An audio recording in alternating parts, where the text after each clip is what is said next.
Balik lagi di Sumur Gadget dan kali ini gue mau unboxing lagi nih. Handphone yang menurut gue cukup spesial lah. Ini dari Oppo Reno 4. Kenapa gue bilang spesial? Karena dari segi harga dan juga spesifikasinya ini udah oke banget kalau menurut gue ya. Dan jangan lupa ini dia udah membawa ColorOS 7.2 yang mana itu adalah ColorOS terbaru dengan berbagai macam fitur yang menurut gue menarik banget. Oke, sekarang kita langsung unboxing aja. Gue dapat harga handphone ini di sekitar 4,3 jutaan. Dulu waktu awal rilis ini adalah sekitar harganya itu 4.999 deh. Kalau 5 juta kurang 1.000. Dan sekarang harganya udah turun sekitar 700.000.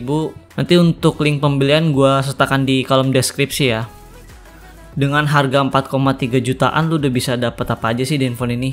Sebenarnya banyak banget yang lu bisa dapet di handphone ini. Yang pertama adalah lu udah pakai chipset di Snapdragon 720G, itu yang mana untuk gaming. Terus di sini udah pakai RAM 8GB dan internal storage-nya itu 128GB. Itu menurut gue udah cukup gede banget ya, udah lebih dari cukup untuk HP mid-range zaman sekarang. Dan jangan lupa dia membawa teknologi AI yang menurut gue keren sih. Gue belum pernah nemuin fitur-fitur yang kayak gini di handphone-handphone sebelumnya. Nanti untuk fitur-fitur yang lebih jelasnya lagi gue akan terangkan di video review ya. Gue akan full ngebahas tentang fitur dan juga spesifikasinya lebih detail lagi. Sekarang kita langsung buka aja kotaknya. Iya. Dan di sini ada kotak putih, ini biasanya adalah SIM ejector, terus buku panduan manual dan juga cili case yang sangat-sangat berguna untuk saat ini karena case-nya tuh kalau nggak salah belum terlalu banyak banget di online shop. Jadi untungnya udah dikasih case bawaan, jadi lo tenang, aman.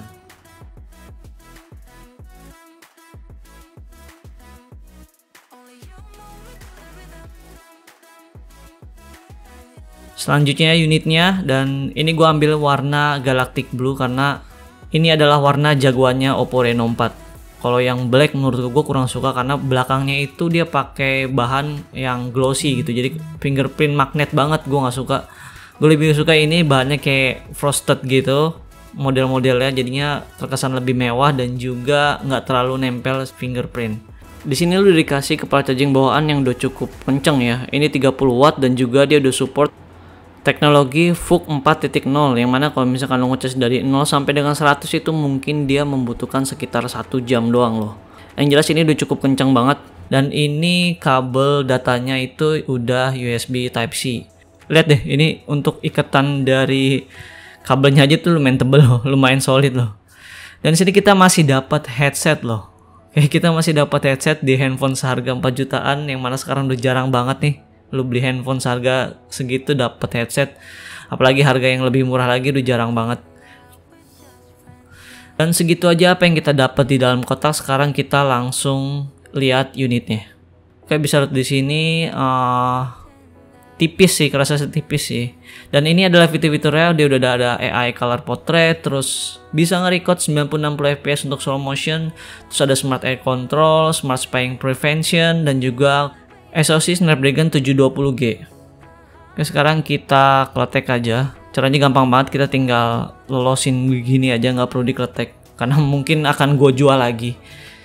Oke, bisa lihat di sini bahannya cukup oke ya. Cuman banyak yang nanya nih untuk bagian belakangnya itu sebenarnya plastik atau Corning Gorilla Glass sih.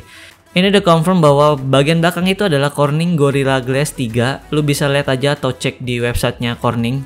Itu udah tertera jelas itu Oppo Reno 4 itu untuk bagian depannya pakai Gorilla Glass 5 dan untuk bagian back covernya dia pakai Corning Gorilla Glass 3. Oke, jadi untuk masalah bahan dari handphone ini udah clear ya. Dan untuk bagian bezelnya dia masih pakai plastik. Tapi nggak masalah menurut gua karena dipegang di tangan tuh masih enak banget, kerasa tipis dan juga ringan sebenarnya. Jadi untuk hand gripnya menurut gua enak banget dan feel-nya masih cukup solid kok. Oh ya, di sini udah dikasih screen protector bawaan ya, jadi lo nggak perlu buru-buru untuk ganti tempered glass, lo pakai aja yang ada karena ini udah Corning Gorilla Glass 5 juga gitu, jadi udah cukup kuat ya. Oke, sekarang gue mau setup dulu, nanti gue lanjut lagi. Oke, ini lanjut, gue udah selesai setup dan ini adalah tampilan awal dari ColorOS 7 dan langsung aja kita klik mulai. Di sini untuk kualitas dari layarnya itu udah bagus banget ya, karena ini udah pakai AMOLED dan juga dia udah mendukung konten HDR10 ya. Oke, bisa lihat di sini untuk dari warnanya itu menurut gua keren ya. Warnanya birunya tuh keren. Kalau misalkan di keadaan gelap dia juga bisa ngikutin warnanya gelap, jadi kayak lebih elegan. Kalau misalkan di keadaan terang dia tuh warna birunya tuh kayak biru langit gitu, cerah. Dan kerasa di tangan tuh emang handphone ini tuh enteng banget sih, serius. Sekarang kita langsung coba untuk kameranya.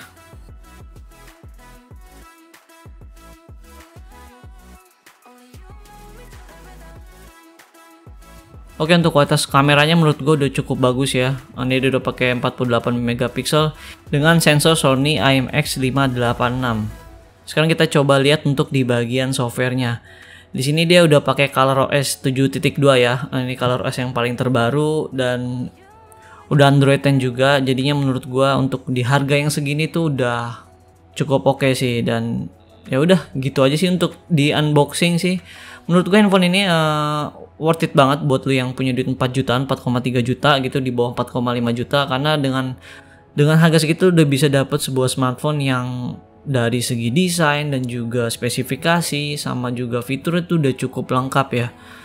Oke, nanti gua langsung lanjut di video reviewnya. Gua Tian dari Sumur Gadget, pamit.